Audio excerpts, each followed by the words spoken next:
Welcome to the University of Arkansas System Division of Agriculture in Little Rock, Arkansas. I'm Lee Riley, Program Associate with the Crop, Soil, and Environmental Science Department for the University of Arkansas System Division of Agriculture.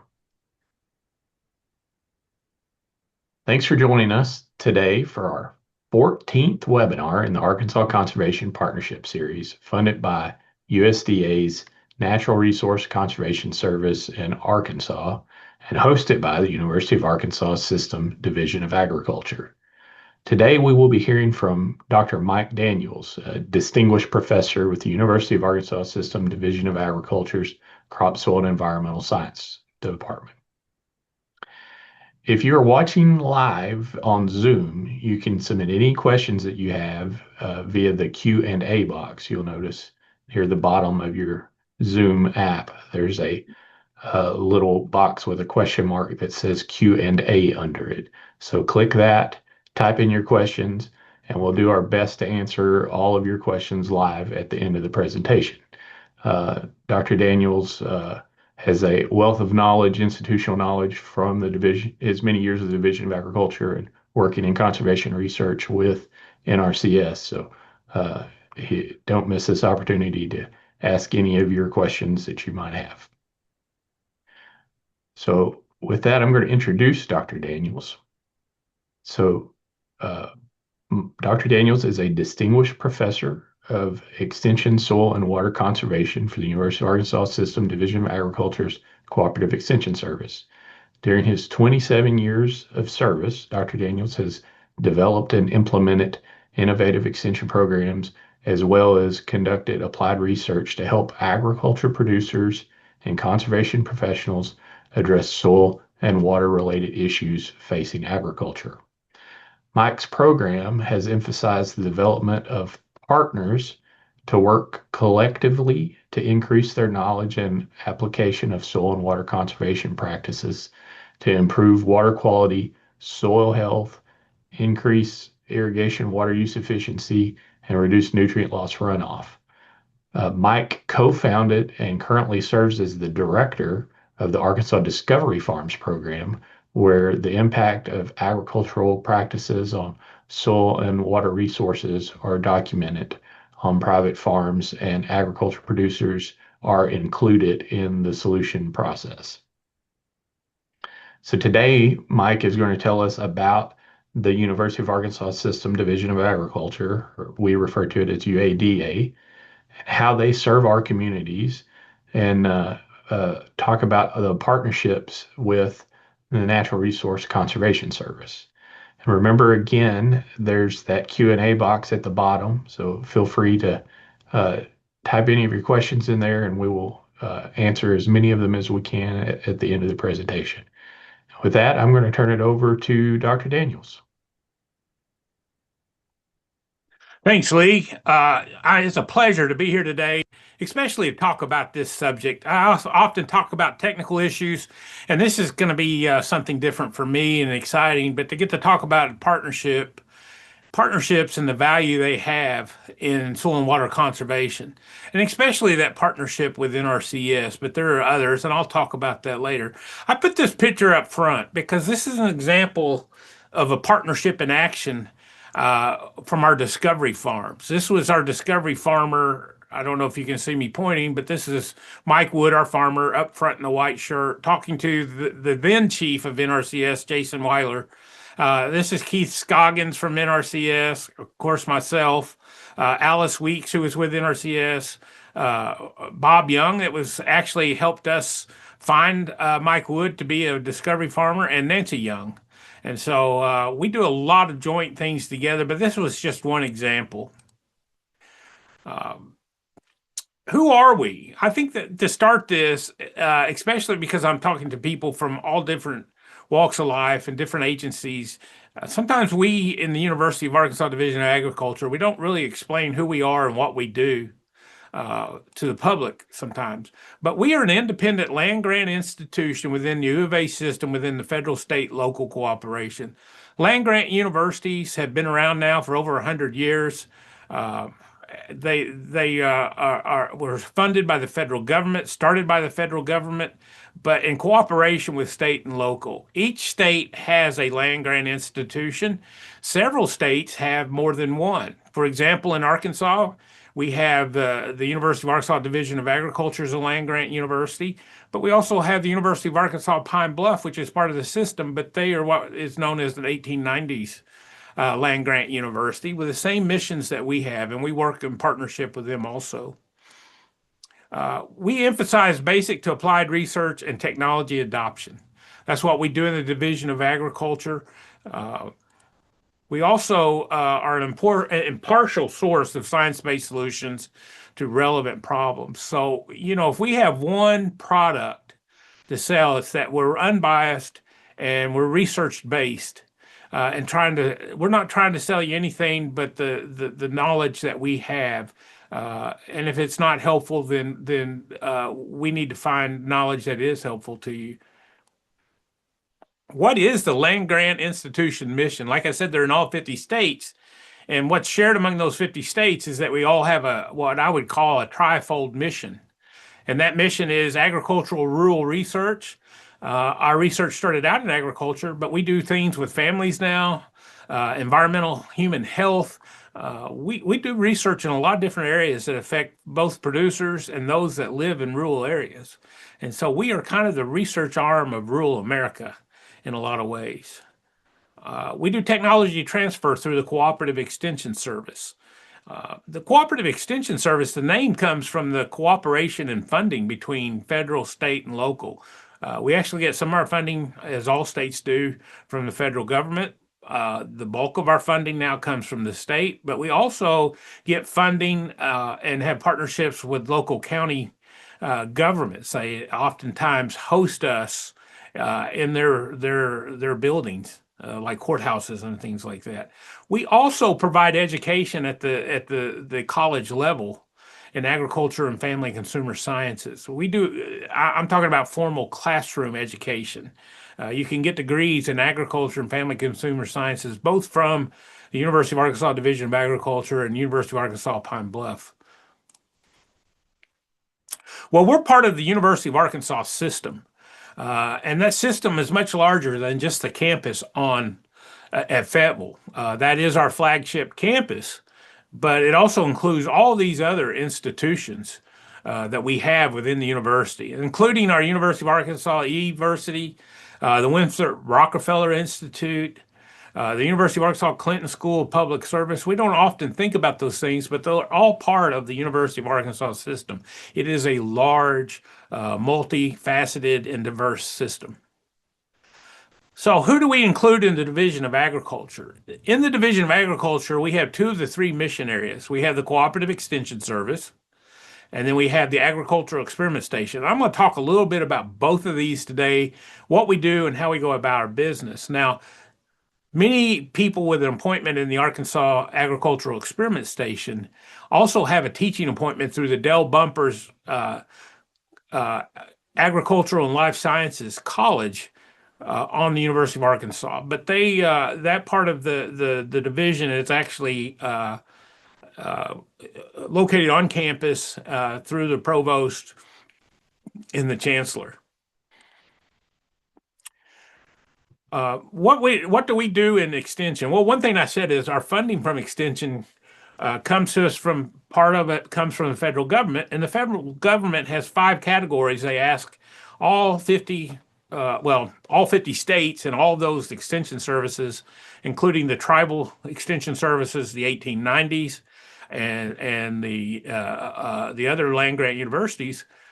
We have to report our activities and our impacts in terms of outcomes and outputs and outcomes in these 5 areas: agricultural production and processing, environmental and energy, safe and nutritious food, families and youth, including 4-H, economic and community development. So those are the areas that we have to report to.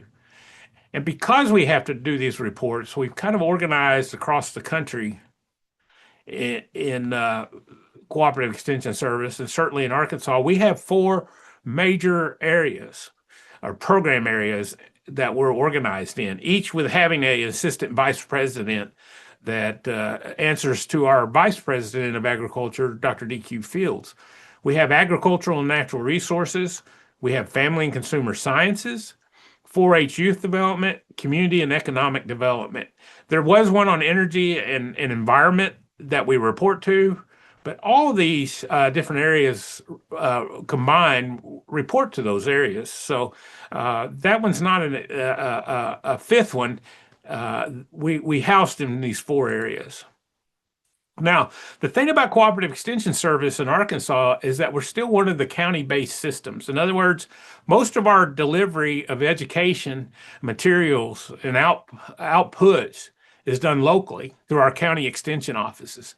And to manage this, we have 3 different districts, each with 25 counties apiece. We have the Ozark District you see in red. We have the Blue District, or the Ouachita District you see in blue. And then we have the Delta District that you see in green. Each of these are managed by district directors that work closely with the county agents. And the county agents then feed information back to people in the state office about issues that they're seeing or needs, educational needs that they see. And then we work with them. And so when you look at it, we also have all 75 offices. Some counties like Yell County actually have 2 county offices. The same is true in Logan County. Because we have the Arkansas River, and when we first started, it was difficult for people to travel across that river and that sort of thing. So we have 75 counties. We also have 16 research and extension centers where we have faculty and staff located there locally at these centers. They tend to be both AES and CES, or the Agricultural Experiment Station and the Cooperative Extension Service. And then we have 5 university campuses that are also a part of the university system. So you can go and be a part of the University of Arkansas system, and you don't necessarily have to go to Fayetteville. There are other campuses for that. Our research and extension centers, we have one in Washington County. That's our main station up at Fayetteville, not far from campus. A lot of our faculty is now housed out there in the Don Tyson Agricultural Services building. We have one down at Hope for Southwest Arkansas. Southeast Arkansas is in Rower. We have our rice research station down in Stuttgart. Because so much rice production has shifted to Northeast Arkansas, we now have the new Northeast Rice Research and Extension Center in Harrisburg, just outside of Jonesboro. A large portion of this was funded by the Arkansas Rice Promotion Board. But we also have in Mississippi County our research station and extension center at Kaiser. These provide research facilities for us to tailor our research to changes not the whole state's not uniform. And so the research that we conduct often is more representative if we can get closer to those local areas. But how do we deliver our programs? Well, we're fond of saying that Arkansas is our campus. We've always been set up not to ask the farmer to travel too much, but we will go to them. And we do that locally through our county extension offices. They may go out and meet with a farmer. They may use the truck hood as a desk to go through and talk. Kitchen tables. We also, through Family and Consumer Sciences and through 4-H and through Agricultural and Natural Resources, all of our program areas actually cooperate with public schools and community centers. We work through websites and field tours, wherever our stakeholders work and learn and where we can assist them. And that is much like what NRCS does. NRCS has field offices around the state associated with conservation districts. Conservation districts are a political entity or subdivision within the state, but they oversee and provide locally led conservation. NRCS is the technical assistance of the conservation districts. They provide the cost sharing and the technical assistance, design of reservoirs, structures, that sort of thing. But we provide our information in a lot of different outputs, publications. We do fact sheets. We do other types of publications. We do webinars just like this one today. We do workshops. We do one-on-one consultations. If a farmer calls us and would like for us to visit, our county agent will go out to their farm And I'll talk a little bit more about the county agent and the specialist in terms of how we deliver. We do an awful lot of farm visits, field days, websites, blogs, any way you can communicate and pass educational information on, we'll use that. We even use social media for that purpose. And through all these efforts, we have the statistics that bear out that we reach more Arkansans on a daily basis than any other institution of higher education in Arkansas, because that's one of our missions, the technology transfer and taking that research that we conduct and coming up with recommendations based on our research, research-based unbiased recommendations. This is how we deliver them. How do we do it? Well, our county agents deliver locally, and in some offices where the funding is secured locally or the request from the local county government, we have at least one A&R agent, our county ag agent. We have one in family and consumer sciences, and then we have one in 4-H. Community development is not, we don't have many agents in community development, but all these county agents in these roles play a big role in delivering community development locally. But we call it A&R for Arkansas Natural Resources, FCS for Family and Consumer Sciences, and 4-H. Now, not every county has all three of these staffing things, and that's based on need and that sort of thing.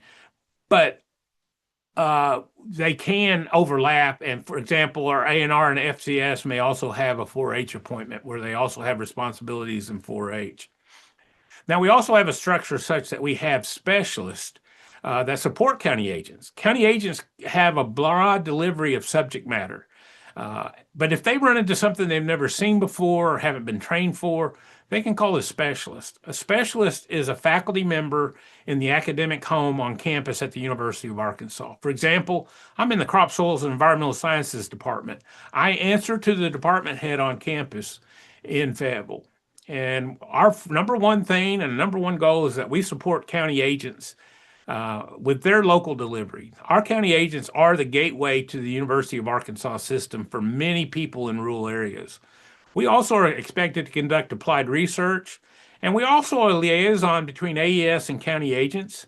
We take the research that AES has done, and we evaluate it. We make sure we have a program called the Crop Research Verification Program. It's where we take our recommendations, we verify that they work in the field before we to ensure that we're giving good recommendations. And we do this in conjunction with the county agent.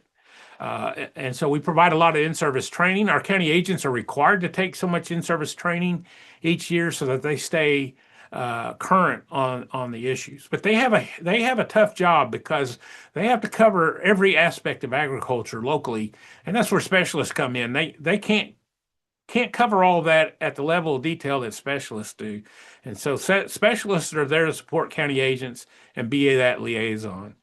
We have over 1,400 employees, and then especially through 4-H and Family Consumer Sciences, we have thousands of volunteers located in every county of the state. In the world of soil and water conservation, we have a lot of farmers that volunteer to be discovery farmers or to speak at conferences and meetings and that sort of thing.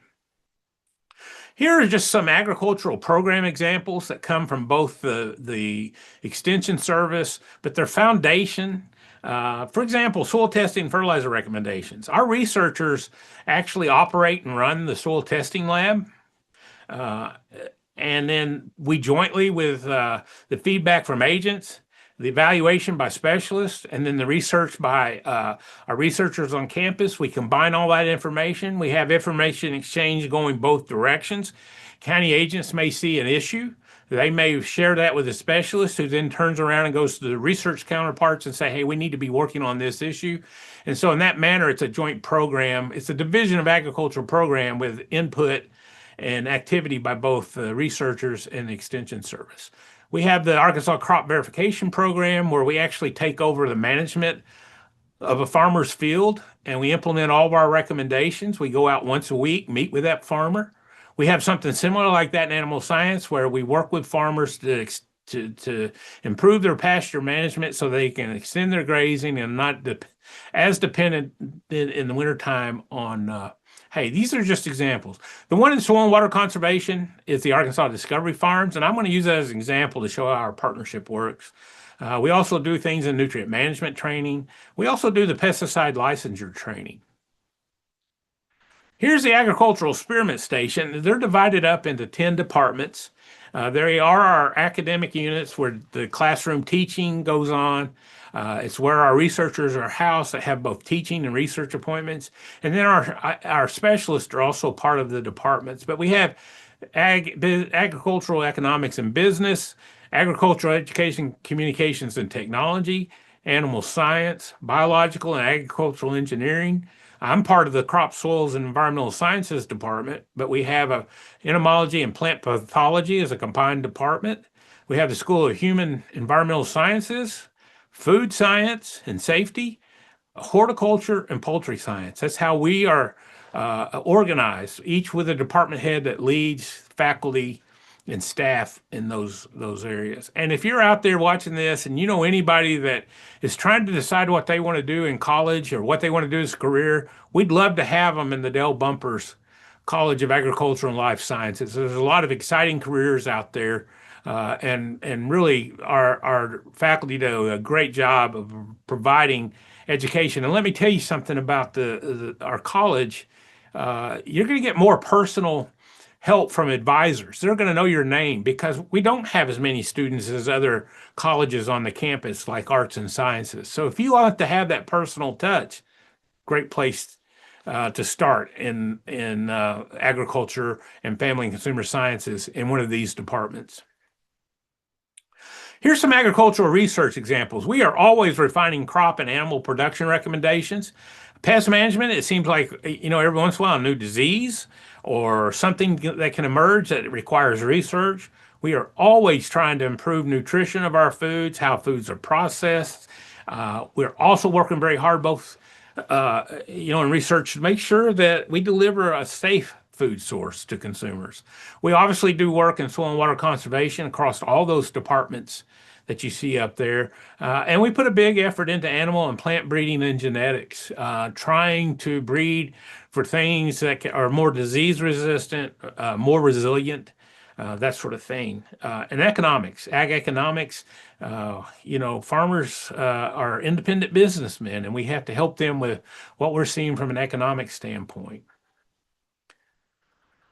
Okay, I'm going to shift gears because I want to talk a little bit about how and why should the Division of Agriculture and NRCS collaborate. Our missions are different. NRCS is going to provide technical and financial assistance. That technical assistance is giving them information on design. It's conservation planning. It's helping farmers implement conservation. While our mission in the Division of Ag that we talked about that we do is research and education. But here's the thing, we share goals and we serve the same clientele. We're all in NRCS and UADA trying to help farmers become more profitable and more sustainable. We share that goal. And I think, and I believe this, and I think when you talk about partnerships, sometimes partnerships can be hard because we do have different ideas, different ways of doing things. But foundationally, you have to believe in that partnership and you have to be willing to give and take for what's best for everybody. And I think when we do that, we best serve when we jointly provide all of our combined missions to landowners and farmers, education, research, the technical assistance, the financial assistance. Why? Because when you think about it from the farmer's point of view, he's not really concerned where that mission area is housed or where it comes from. He's just interested in making sure that he gets the assistance that he needs. And I think it's for that reason we're best served in partnerships.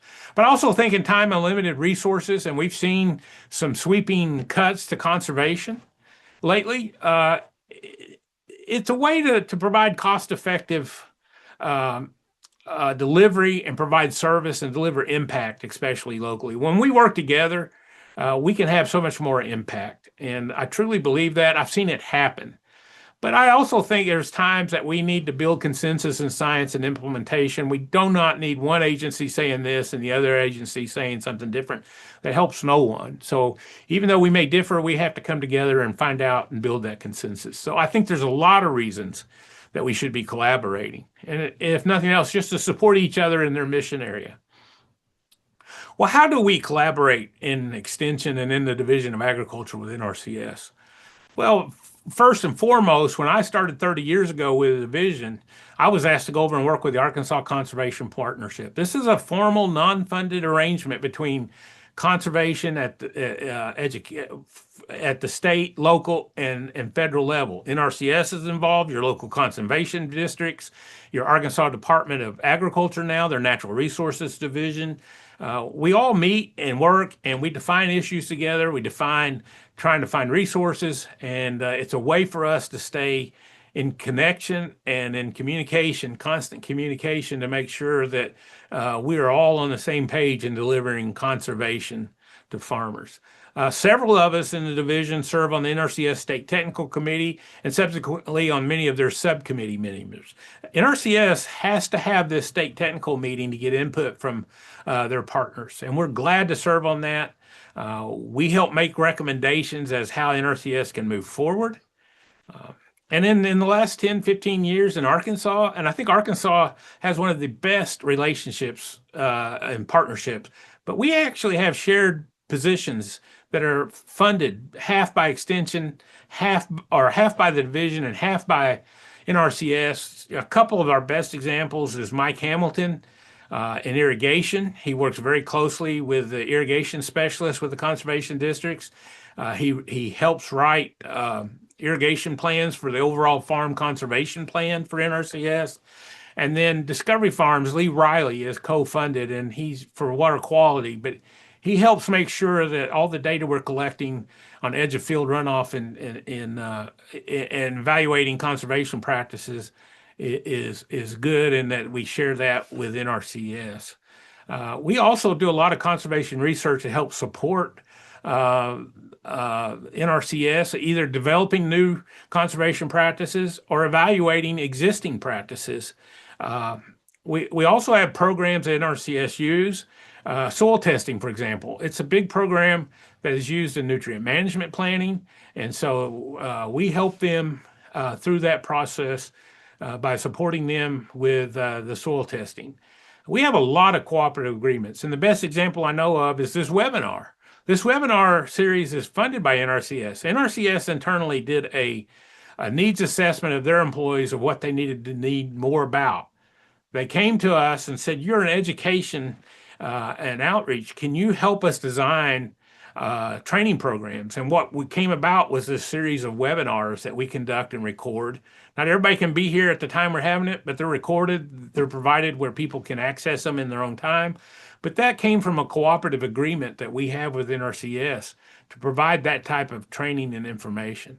We also play a big role when NRCS proposes a new standards or changes to their standards. They have a list of a tremendous number of conservation practices, but those practices can't be used in financial assistance unless there's a standard that has been approved for that individual state. I'm sorry. Let me see if I can go back. I accidentally clicked. I didn't go back, did I? Okay, yeah, those standards have to be reviewed, and we help review that a lot of times to make sure that the scientific integrity. Here's the thing: we have a lot of variability in our landscapes, and not every practice is one size fits all. And we have to sometimes review those standards and change them to make them work on our landscape in Arkansas. Okay, the Arkansas Discovery Farm, an example of partnership. And let me say, we started this program would not be nearly successful if we did not have the existing partnerships that we could go to and say, this is what we're thinking about doing. What role do you want to play? And to me, an example of a partnership is not just let NRCS do their thing, let us do our thing. It's when we both take ownership in the program. And let me tell you, NRCS has taken a lot of ownership in this program, and that's what you want. You want them as a partner to take ownership. And one of the best examples that I have is we do an awful lot of field tours. People are interested in seeing this implemented in the field and what we're finding. And we do that jointly with NRCS and the conservation districts. But Debbie Mortland came to us one day when Andrew and Sharpley and I were first doing these field days, and she goes, look, I have skills in organizing and carrying out field days. She goes, let me take care of that for Discovery Farms and y'all take care of the science. And that's exactly what we've tried to do over the years. And it's that type of ownership that makes partnerships work. Just to say you're a partner is okay, but when you take ownership that you understand your role is just as important as anybody else's role in making this program successful, that's when things really take off and work. We've had a lot of different sponsors. First and foremost, our leading sponsor as far as financial assistance to both our producers and to our program has been our NRCS through conservation innovation grants, technical assistance arrangements, cooperative agreements, these type of things. We work very closely with NRCS, but we work with these other partners too, and so does NRCS. And I think the nice thing about this is that we've had private groups, we've had public agencies, we've had environmental groups, we've had farm groups. They all see the value of this program and they're willing to work together. And they may not always get their way exactly how they want it, but they understand that this is working because of the partnerships. We have all these farms across the system. We're getting ready to add one down in Deshay County where we're going to be able to evaluate biochar as a water quality control. But you see, we have dairy farm. The Morrow farm has been retired. I'm sorry, the Moore farm. Morrow farm is about to be retired, but these are all farms that, and we've got peaches. We have the only three horticultural discovery farms in the country that I know of. But you see, we try to cover the major land use areas in agriculture and forestry. We do have a forestry farm. We're trying to get more funding for that so we can do more things. But you can see we've got a pretty good distribution around the state. And so it's been a nice program. I think when I look back and reflect on how we were able to do this program, we had some well-defined needs and issues. We had a model from another state. Now, that model had to be modified, but we used those two things to develop a vision, a goal that we could go out and talk to people and say, can you see our vision? Can you see what we're trying to do? It was a hard sell to say, we want to go on your farm and monitor water quality when we had issues like the Gulf of Mexico looming over us. But it also allowed us to build local partnerships between NRCS, Extension, and that producer. And that helped with credibility, both from the producer standpoint and from both of our entities. We involve producers in the solution process. I've never understood why we want to go out and say, well, you ought to do this or that, and not utilize that farmer's expertise. That farmer has a tremendous amount of expertise. Nobody knows his capabilities or her capabilities or their land as well as that producer. It's important that we make them a part of the solution process and that we tailor those solutions to fit their particular need. And that's what we try to do in Discovery Farms is evaluate these on private working farms to do that. But here was a big one. We built this on existing partnerships. We also went out and sought new partners. But if we hadn't had the great partnership already in place that was developed by people like Tom Riley in Extension and Mike Sullivan and Randy Young at the Resources Commission. If we had not had that partner in place, this program wouldn't be where it's at today. And those partners were willing to work together because we had a good relationship and that sort of thing. We've also tried to be, we want to market the program and not ourselves as individual agencies. Well, I said we had some well-defined issues. I mean, we still have an issue in eastern Arkansas. We're withdrawing more groundwater than we're getting recharge. Soil health has come to the forefront as an issue, and I'll show you an example of that. The Gulf of Mexico is still very much an issue, or the Gulf of America now, as it's called. We also are doing work looking at, we've seen more 3-inch range. I'm not saying that's climate change, but I'm saying we have to learn how to adapt to that. Profitability is always going to be an issue, but I think that the narrative's changing on conservation, that it's not just, it can't be profitable. It can be profitable. It just takes longer than some of the other things we do. But one thing that's coming up, and Farm Bureau in Arkansas has a big interest in this, is how do we help market our farmers as being sustainable? And there's some metrics and different things out there. The supply chain in many parts of the world are very interested and very concerned about sustainability, and they want they want some proof and some documentation that where they're going to source their food and fiber, that it's going to be there for them in the future. We can identify those, but really where you identify the issues locally and on a particular farm is you go out and you observe. And here was a case where we were irrigating cotton. The water ran down the furrow. We were furrow irrigating, but it never really lapped over to where the cotton was at. So consequently, the cotton plant was having to spend energy to grow roots out to these furrows. And we implemented cover crops, cereal rye. And after 3 years, that water started lapping completely over those rows when we irrigated, knowing that we were moving water closer to the plant roots and the plant wasn't having to expend unnecessary energy to get to the water. We also, in that process of cereal rye, how do you terminate it? When do you terminate it? Can you plan into it? And luckily, we had expertise from NRCS and from people like our cotton specialist at the time, Bill Robertson, that could come out here. One of the concerns is when you get the cereal rye residue left, it can reduce the water getting all the way down to the end of the field, and so you don't get your whole field watered when you're irrigating. And we found an almost all no-till tool that Bill Robertson found that you could drag through there. It doesn't disturb the soil, but it moves that residue back. And these are the type of issues that we face is that, yeah, we put in a conservation practice, but it led to another issue that we had to solve. Now we're measuring all the irrigation and precipitation that comes on the farm. We want to know what the hydraulic inputs are. We're set up at edge of field using the standards set by NRCS and Conservation Activity 201 and 202 to estimate runoff volume, which is very important. It can tell us how much, if we take a water sample and we get the concentration of nutrient, we can multiply that by the runoff volume, and then it gives us the mass.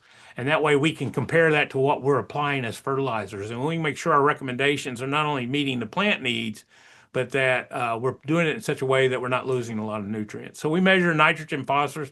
We have added potassium to that. Soil health is something that we've really started looking at.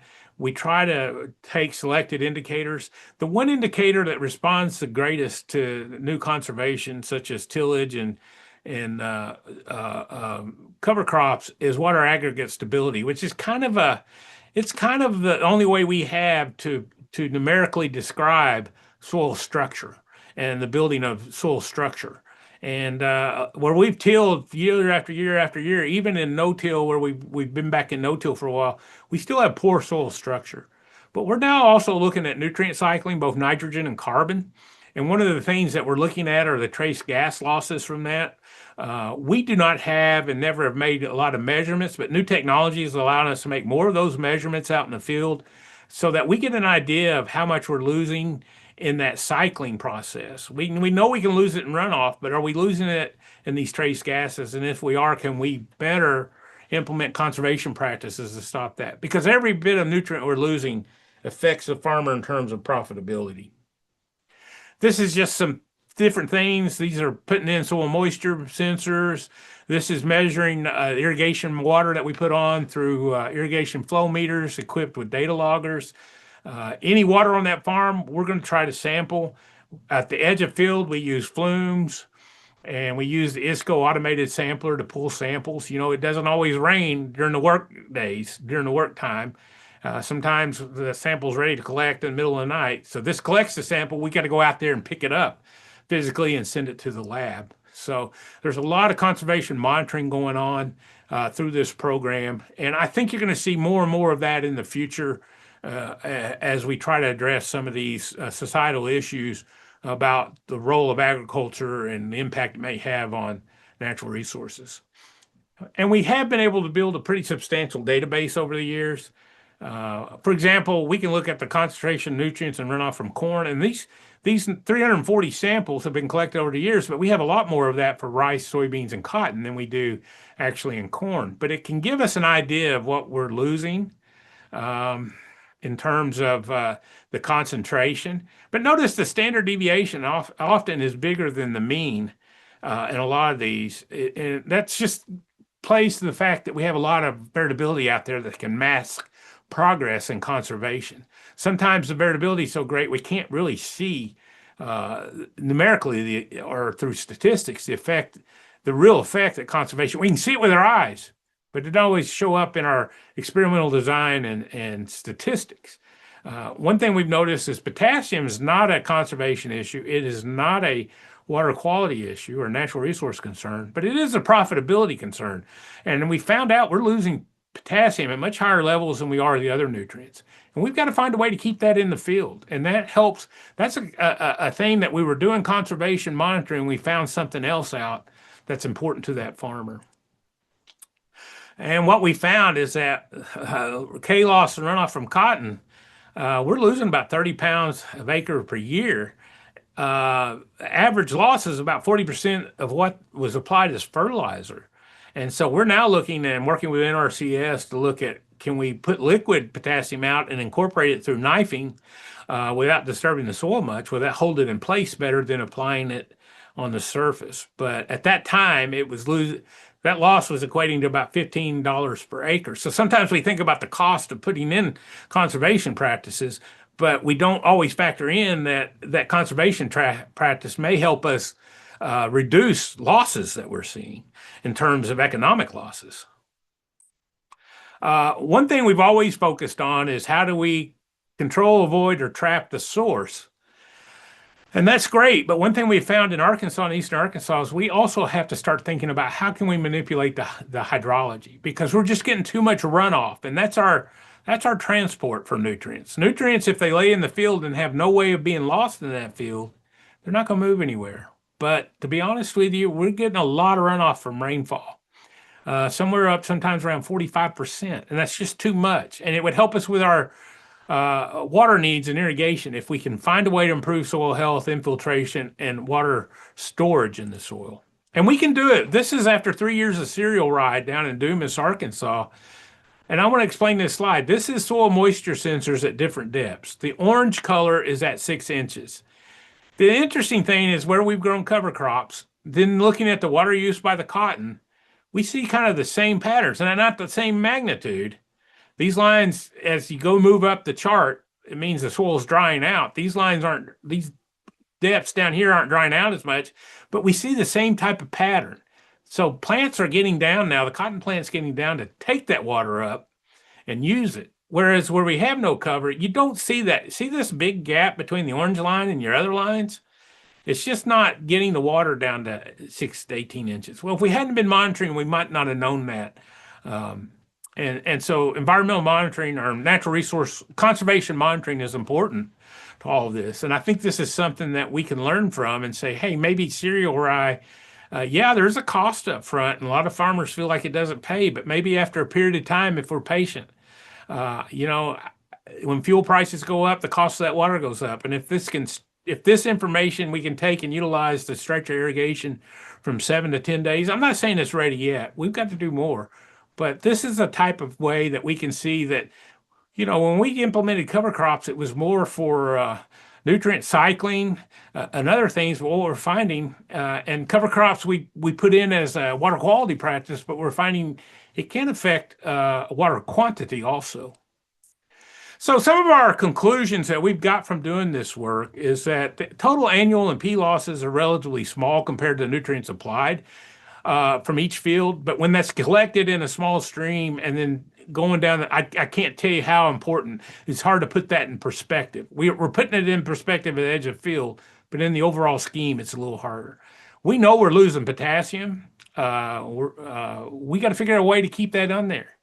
And they can occur year round. We don't fully understand that.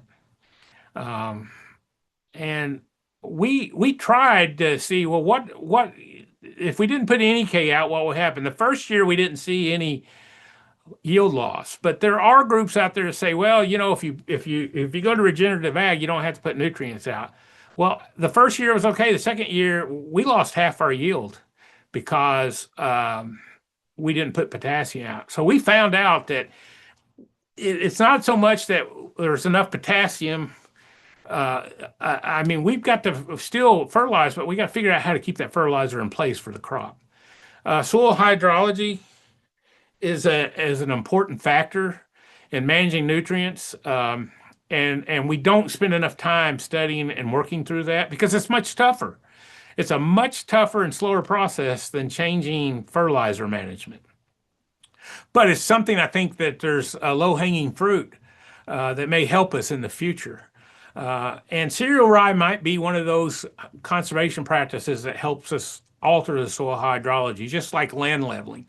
It's just going to take longer, and we got to be patient with it. But I also have some conclusions about partnerships after being in this program for 15 years. Partnerships are vitally important to conservation efforts. I don't care if it's the discovery farms or others. We have to build consensus. Yes, we have different missions, and sometimes that provides different perspectives. But if we're intelligently work together, we can take those different perspectives and use that as a strength, and we can build consensus through that. And that our program delivery is so much better when we work together locally and as a group, because now we can leverage our resources to provide all those mission areas: technical assistance, financial assistance, research, education. Some of the success stories, Mike Sullivan, the former chief of NRCS, has told us that our partnership with Discovery Farms helped leverage more MRBI funding than any other state that was eligible for the MRBI funding, because a big part of their ranking system was, can you provide edge of field monitoring? And the Discovery Farm program was able to provide that edge of field monitoring with other partners, ARS up in Jonesboro and UAPB down at, and we're working together now to put all that data together. And Dr. Shannon Spear and Dr. Rebecca Munich at campus is really summarizing that data to see what all we can learn from all this monitoring. We have co-produced over 20 plus soil and water conservation field trips, viewed by over 14,000 people in 7 different countries. And while that number may seem, but that's 14,000 people that are getting introduced to the importance of conservation. And that helps the general public better understand what agriculture is trying to do in terms of stewardship, which is very important when these issues arise. And this is the one thing I've learned: we can accomplish so much more through partnerships. If you want to know more information about Discovery Farms, it's here. I did not try to speak for NRCS. They have a tremendous website full of all kinds of information. I urge you to go visit their website, just like you can visit our website. You can put in the state of Arkansas, and it just gives you a wealth of information about their different programs, who's eligible, how they fund, what programs they fund, and that sort of thing. And I think if you're farming in this day and age, in this climate, you need to be on that NRCS website quite a bit. It'd be very helpful. Thank you, and I'll take any questions at this point. And I believe I stayed on time. Thanks, Mike. I'm going to stop sharing now. So now's the time, like Mike mentioned, if you haven't already entered any questions that you might have, click that Q&A box in the bottom of your screen and get those questions to Mike. We've got one that came in that while you were talking about the potassium issues. Do you know of anything that we could do to help prevent that potassium loss from the fields? Well, this is a case where we found something out on a field and we've taken that information back to our researchers. And Dr. Gersten Drescher has got a research project now that he is looking at different ways of keeping that potassium in the field. We're actually going to be doing monitoring and a demonstration to see if knifing that potassium in the ground in a liquid form will keep it in place better than, distributing the potassium over the top. The problem we've gone to conservation tillage. We promote no tillage, which means it doesn't leave you a lot of options for incorporating your fertilizer, but knifing may be one. So we're going to be looking at that down on our Discovery Farm in Phillips County. Okay. So one of the early webinar topics we had, maybe the 3rd or 4th episode, was on the EQIP program. And I know you're well versed in that EQIP program. Would you like to share some firsthand experience with your experience with EQIP? I think EQIP is a great program. It stands for Environmental Quality Incentive Programs, and they go through a ranking process. It's not that you have to apply and you go through a ranking process to see if you'll get funded. But it's a good program. It provides excellent financial assistance. Some things you need to be aware of as a producer is if you go after just one practice, you may not be as successful as if you will stack some practices together. There may be some lower cost practices that you can put in that will help improve your ranking. Quite honestly, eQuip is geared toward addressing those areas of greatest natural resource concern. You've got to have an issue that helps with your ranking. But people that had implemented conservation without eQuip said, wait a second, we're being penalized for not, and they came out with the conservation stewardship program for those to do advanced conservation implementation. So they corrected that issue, but I think it's a great program. We've had farmers in the Discovery Farm program utilize that program to be able to put in conservation practices. And in a lot of cases, the practices that we actually monitor were put in because there was eQuip funding available for those producers. So I encourage any producer, doesn't matter if you're livestock, if you're row crop, to go by to your local service agency or outlet, your local conservation district, FSA, and NRCS office. Go ahead and there's a period of time that they have a cutoff, but you can go in anytime and sign up and go through, and they'll work through scenarios with you to show you how to improve your ranking. I think you're provided too much information. You're too good at it. We're not having any more live questions coming in. You've answered all the audience's questions, but I've got some. I mean, this is the Arkansas Conservation Partnership Series, and we focused on UADA and NRCS in this webinar, but I know there are several other entities in that partnership. Would you maybe talk about some of the work that we do? You mentioned UAPB, and then there also used to be the Forestry Commission, but now the Arkansas Forestry Division is involved with, was an original founding member of the partnership. And then I don't know if you do, I know you do some work with AACD, the conservation districts. They were a founding member of the partnership as well. Would you mind to expand yours or the division's partnership work with The them? partnership originally started with the conservation districts, and they were represented by the Arkansas Association of Conservation Districts, NRCS, and then the state agency at the time was called the Natural Resources Conservation Commission. The commission still exists, but the program aspect of the commission is now housed in the Arkansas Department of Agriculture and Natural Resources Division, much like forestry that you mentioned. Forestry is a part. Some other partners have been now joined. University of Arkansas Pine Bluff is now a partner.